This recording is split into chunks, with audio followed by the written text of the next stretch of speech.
Uma história de aventura. Uma história da exploração de prata, ouro e outros metais preciosos em Blumenau. Uma história com muitas lendas e paixão pela preservação do meio ambiente. Nova Rússia, a história de Blumenau passa por aqui. Brasil, Santa Catarina, Parque Nacional Serra do Itajaí. São mais de 57 mil hectares de Mata Atlântica distribuídos em 9 municípios. E bem aqui em Blumenau, no entorno do parque, fica a região conhecida como Nova Rússia. E dentro ficam as minas de prata.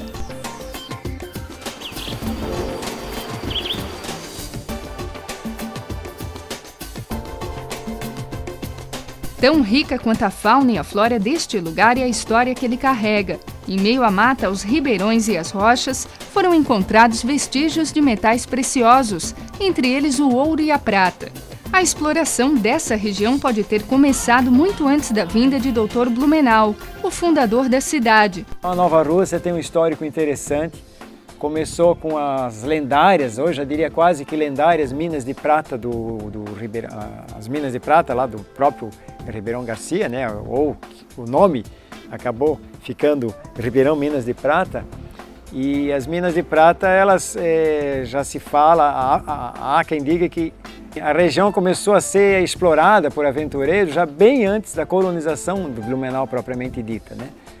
Conta-se que um inglês teria já andado por ali em 1830. Isso significa 20 anos antes da colonização de Blumenau, da fundação de Blumenau, segundo Blumenau em Cadernos, né? Não se tem absoluta certeza do que o historiador Ferreira da Silva contava e também o próprio Rodolfo Rollweger, mas foi por volta mais ou menos de 1830. Só que esse inglês que esteve lá, né, o Junger, Albin Junger, ele esteve talvez esteve nessas minas de prata apenas de passagem, com um escravo. Mas o mais provável é que nas minas de prata ele não fez exploração, e sim ele fez as explorações na região do Gaspar Alto. E lá provavelmente ele conseguiu alguma coisa de ouro e não prata. Mas, antes mesmo dele percorrer as matas da Nova Rússia, muita gente já havia passado na região.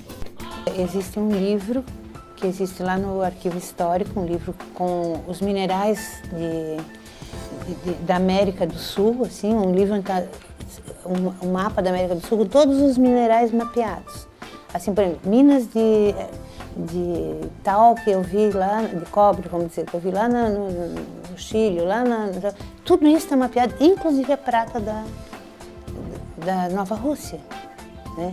Então, houve gente vasculhando tudo. E a gente tem que pensar uma coisa, que essa gente que vasculhou os minerais, ela vasculhou muito, muito antes do Dr. Blumenau.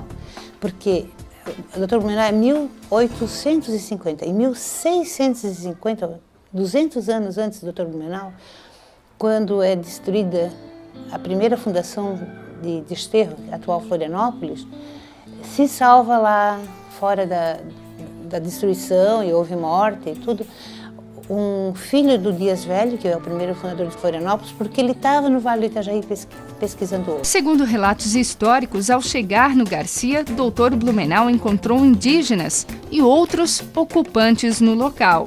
Dr. Blumenau manteve uma colônia. Ele foi atrás de fazer uma colônia, de plantar essa semente, de fazer essa colônia. Mas antes já existia habitantes em Blumenau. Aliás, o nosso bairro Garcia, no conjunto todo, o nosso bairro Garcia é anterior à fundação da cidade de Blumenau.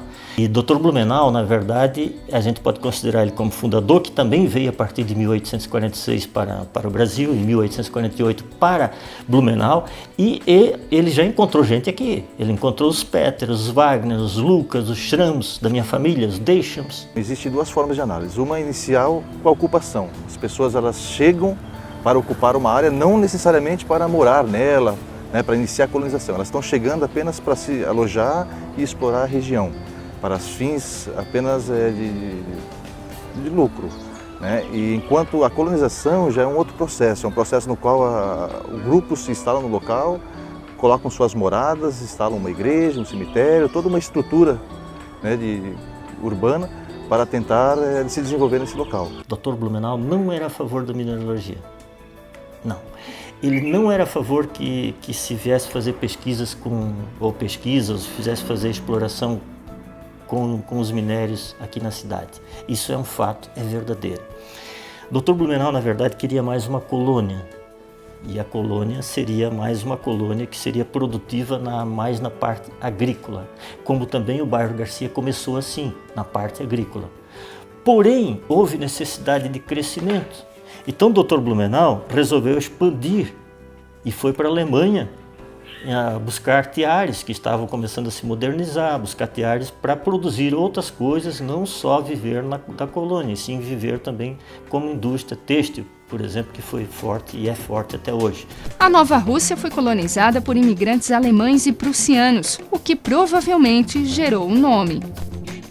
Por que esse nome, Nova Rússia, né? Eu mesmo tenho lá minhas dúvidas sobre isso, né? Mas aparentemente seriam alemães que tinham se estabelecido há uns 2 ou 3 séculos na Rússia e de lá foram expulsos pelo governo bolchevique e migraram para cá. Seu Henrique é o único sobrevivente entre os homens que trabalharam na exploração das minas. Ele lembra com carinho o serviço que fazia. Eu só fazia marcação na rocha, cada 3 metros de diâmetro assim, era 32 furos na rocha. Aí era carregado com dinamite e carregado para fora. Era das 7 às 11 eu trabalhava lá dentro, quer dizer, que eu fazia a mostração. Aí estourava, aí tirava fora às 1h30, eu estava lá de novo para fazer outra marcação para as 6 horas. Às 5 horas. Às 6 horas a turma entrava outra vez para fazer das 10. Assim era feito 4, 5 furações por dia, né? Apesar de vários imigrantes terem passado pela região, a exploração oficial começou em 1883, quando Frederico Deck conseguiu requerer as terras com autorização do governo do Império. Além dele, outras 4 empresas exploraram a região, uma delas argentina, mas todas por pouco tempo. O motivo foi um só: as minas não geravam lucros. Na verdade, houve pelo menos umas 4 empresas que exploraram essa região, né? Mas sempre com investimento maior do que os lucros que eles tinham. E eles vão até 1958 com essas explorações. Prata se retirou muito pouco, e mesmo que eles tivessem instrumento bom para a retirada dessa prata, seria muito pouco que eles tiravam. Eram tudo coisinhas minúsculas que apareciam de prata. E o Brasil não tinha maquinário para tirar o minério da pedra. No material naquele quilo que saía, 64% era minério, mas tinha 12 qualidades na mesma pedra. Era enxofre, malacacheta, galena, chumbo, lenda, pirita, barrita, florita, isso tudo tinha, né? Dentro daquela pedra. Era coisa mínima, mas existia. E até recentes pesquisas na FURB, faz uns 15 anos, um professor da FURB na área da química examinou aquele material todo e constatou que realmente tem ouro, prata e platina, metais bastante nobres, né? Só que a forma como esses metais estão ali, digamos assim, agregados na rocha ou fazendo parte da composição da rocha, para poder separá-los, para poder tirá-los e extraí-los, é muito difícil. Teria que moer quase a rocha até o nível de um pó, de um talco. Só a partir de então daria para separar os 3 metais. Além de não ser rentável, segundo relatos da comunidade, uma queda de barreira fechou o único túnel que tinha ouro na Nova Rússia. Ouro tinha 121 metros. Essa está fechada agora, no túnel 3, de lá para cá. Aí em 121 metros ali tinha um pinguinho um sinalzinho assim de ouro, né? Isso foi com a Vale na Vale do Cedro. E aí eles pararam, mas aquilo foi firmado, Aí pararam, então tinha que tirar tudo lá de dentro. Aí outro dia, às 7 horas, quando cheguei lá, ela tinha fechado. Tinha corrido a barreira de cima do muro, fechou completamente, como está hoje. Além do prejuízo aos patrões, a exploração também trouxe consequências aos empregados. Muitos adquiriram doenças no pulmão em função do trabalho nas minas. Diz que muita gente já morreu por causa do pó, né? Mas mais depois da mina parar, né? Porque disse que isso para no pulmão, né? Daqueles que trabalharam comigo, daquela turma, naquela época era 18, parece. Não tem mais nenhum vivo. Os novos morreram, os velhos morreram de velho e os novos morreram de doente.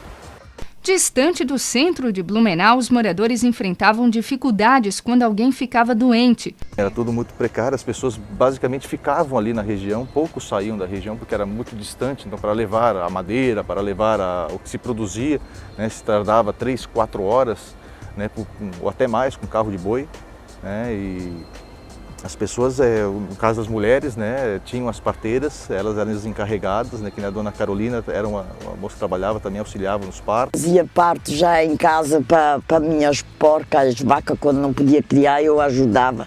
E um ser humano é igual um animal, é só que passa a mesma dor, passa tudo mesmo. Se tu tinha um pouquinho de entendimento, a vizinha ali embaixo passando mal, tu não ia lá socorrer, fazia o que mais podia fazer, né?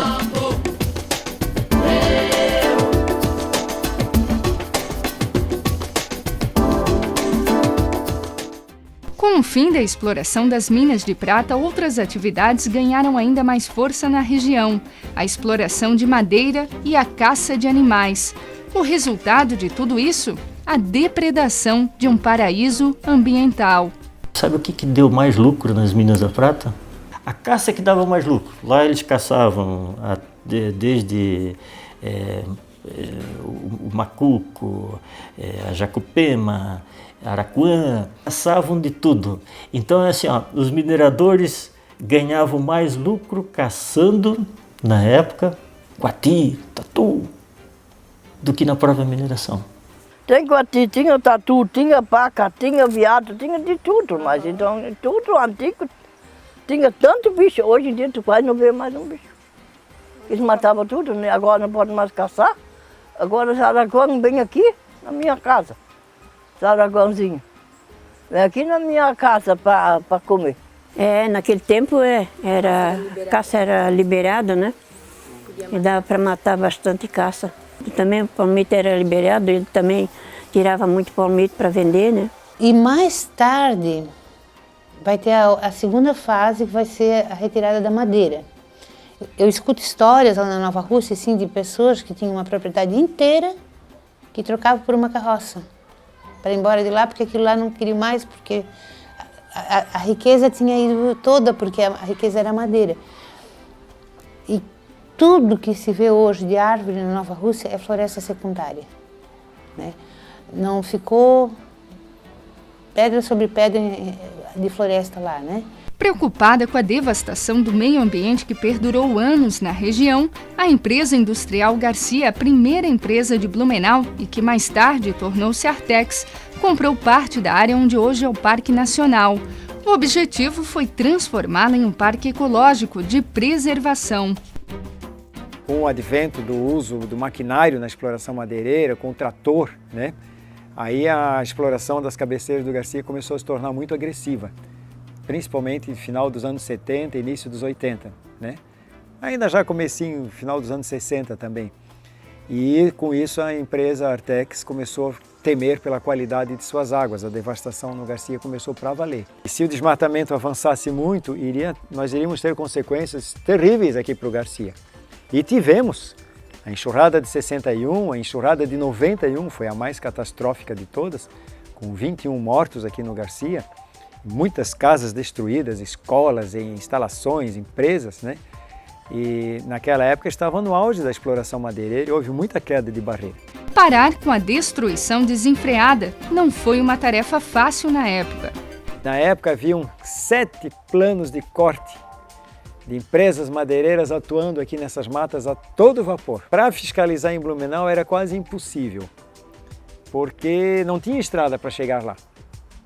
O pessoal acessava Blumenau entrando por Guabiruba, por Botuverá, né, várias regiões, né? E aí, graças à colaboração do Aeroclube de Blumenau, nós sobrevoávamos a Nova Rússia e as regiões das cabeceiras do Garcia, e ali de teco-teco a gente olhava de onde vinham as tais estradinhas. Aí íamos a campo e não nos contentávamos em ver o caminhão com madeira ou coisa parecida. Onde tinha um sinal de arraste de tora, nós descíamos aquele precipício todo até lá para localizar onde ela foi cortada.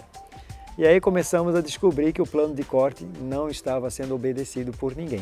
Hoje a região colhe os bons frutos da preservação. Agora, na tragédia de 2008, quase não caiu barreira nenhuma na região. Por quê? A região já estava há mais de 20 anos sem qualquer exploração, então a floresta estava já se recuperando, fechando e etc.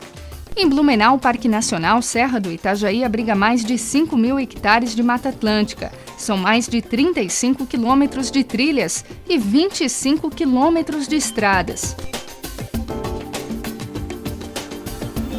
A fauna do parque contempla cerca de 240 espécies de aves, 65 de mamíferos, 39 de anfíbios, 10 de répteis e 10 de peixes.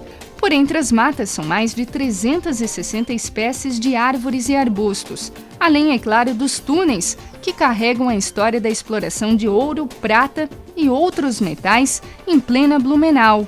Tanta beleza natural deve transformar a Nova Rússia em um ponto turístico do estado e até mesmo do Brasil. O terceiro ciclo econômico é esse de agora, que é o do turismo, né?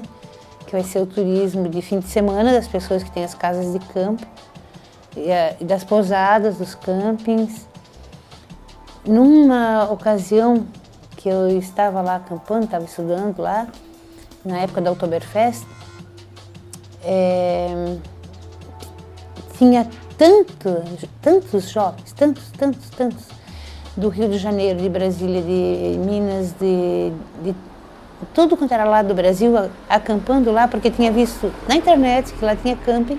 Eles pegavam um avião até Curitiba, pegavam um ônibus até a rodoviária de Blumenau, acabavam chegando na Nova Rússia, e lá eles pegavam o ônibus de tardinha para o centro de Blumenau, festavam até de manhã, e voltavam para dormir durante o dia. Foi uma turma muito interessante, legal que eu encontrei lá, do Brasil inteiro.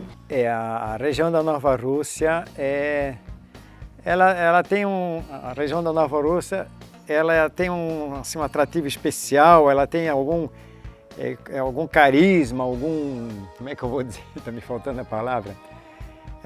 Ela exerce um fascínio especial sobre as pessoas, né? Primeiro porque é um local cujo acesso é um pouco difícil.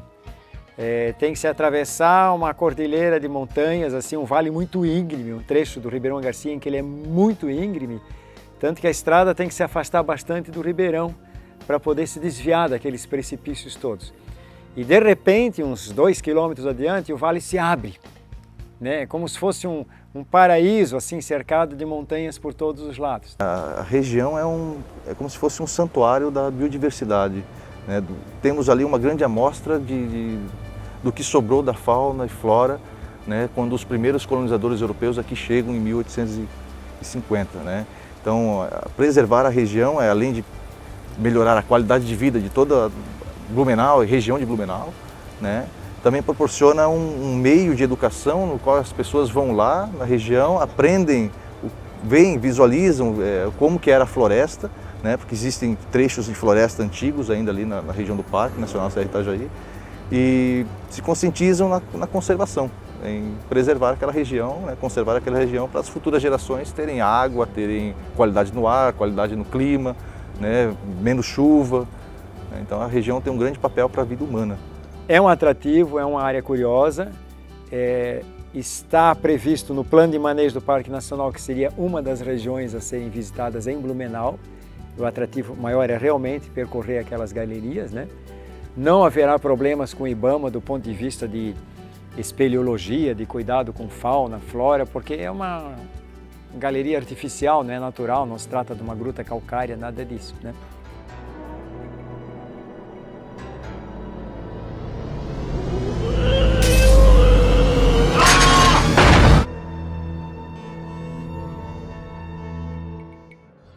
Mas a Nova Rússia não é cercada somente por belezas naturais. Muitas lendas marcam até hoje os moradores da região.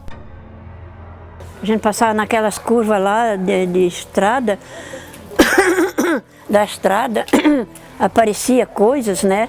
Mula sem cabeça, cachorro preto e arrastando corrente. Uma senhora, Dona Carolina Rautenberg, ela é neta dos primeiros moradores da região. Ela fala que tinha, quando era criança, ela lembra de uma história que dizia que quando se ia aos bailes, né, que haviam na região, as festas de aniversário, todos participavam das festas. No retorno à casa, né, havia um fantasma do negro que habitava ali quando os ingleses estavam. Né, esse negro ali assustava, né, ninguém nunca viu ele, né, mas existia esse medo, esse pânico na mentalidade daquelas pessoas naquela época ali, né. Isso ali nos anos 50, 40, 50 ali na Nova Rússia. Além de um fantasma, um gato preto também assombrava a população. Animais que foram abatidos como gatos, né, se caçavam os gatos e os gatos, muitas vezes o tiro não pegava, não era fatal, né, e o gato ele ficava bravo, se debatia e as pessoas tinham medo de retornar lá porque diziam que o fantasma do gato ia atacá-los ou coisa assim, né. Ele achava que era uma visagem, ele levou aquele gato para lá para o outro lado e deu uma lambada no gato, né? E o gato ficou morto. Eles vieram para casa. Quando chegaram em casa, aí o gato apareceu de novo. Há ainda uma lenda sobre um tesouro perdido. Até hoje, algumas pessoas visitam um local em busca de um famoso coqueiro, onde embaixo estariam escondidas as preciosidades. É que quando a última empresa mineradora deixa de processar minérios ali, eles acham uma grande caverna, fazem um grande túnel e colocam todo um maquinário dentro daquele túnel. E para demarcar a região, plantam uma palmeira real, porque na floresta umbrofiladense não existe palmeira real. Então a palmeira real seria como se fosse o X do mapa da mina, né? Onde estaria todo o equipamento. O problema é que quando as indústrias madeireiras que chegaram na região ali a partir da década de 20, né, 20 e 30, principalmente os que vieram de Lages, como exploraram toda a região, não sobrou a palmeira real. E é um imaginário que existe até hoje, né? Muitos moradores já tentaram localizar essa palmeira, buscar. Que diz que enterraram em 1919. Enterraram um monte de prata e de coisa num lugar escondido com aparelhos e ferramentas e não sei mais o que, tudo, maquinário. E fecharam com a laje de cimento e plantaram um coqueiro em cima. Então lá onde eu estou falando chamava-se Morro do Coqueiro. Mas eles não acharam, meu sogro não achou, mas ele que ajudou, mas não se lembrava mais aonde foi feito. E lá tinha um coqueiro no meio do mato. Então eles agora pensam que eu sabia que esse coqueiro estava em cima da... Se eu soubesse, eu já tinha arrancado tudo. Mas o que mais assustou os moradores, na verdade, não foi uma lenda, mas sim uma tradição, o Papai Noel do mato. E quando é tempo de Natal, de Natal assim, ele se vestiu assim, botava aquelas barbas do mato assim para dizer que era Papai Noel, né? Era para assustar, todo mundo chorava, dizia que era Papai Noel. Esses Papai Noel, a mamãe tinha uma irmã, assim, botava uma touca bem grande na cabeça, de dia, e vinha para assustar nós. Aí vinha uma irmãzinha pequena, ela disse, eu vou levar ela embora. Eu disse, mãe, não deixa ela levar, mas eu gritava para ela não deixar ela levar. E o Nicolau era Nicolau existia por toda essa região. Pelo menos para aquele lado de lá da cidade, lá do sul da cidade, o Nicolau era uma entidade muito forte. E eu tenho ido em outros lugares de Santa Catarina, de colonização alemã, onde também existia o Nicolau. Não era vermelho e branco, não tinha nada disso. Ele botava uma roupa bem velha, fazia assim com papelão de caixa de sapato, desenhava uma cara assim, com um buraco para os olhos, pendurava uma barba, podia ser barba de velho, um negócio que dá nas árvores, ou também uma pele de animal, assim, e ele ia com um pau, assim, batendo nas paredes das casas e entrava, na minha casa ele entrava, a gente tinha muito medo, quando ele entrava a gente se ajoelhava e ele dizia assim, todo mundo rezando, e as crianças tudo rezando, né? E aí queria saber se a gente tinha sido arteiro, se tinha tirado boa nota, se tinha respondido para a mãe, todas essas coisas. No final ele dava presente.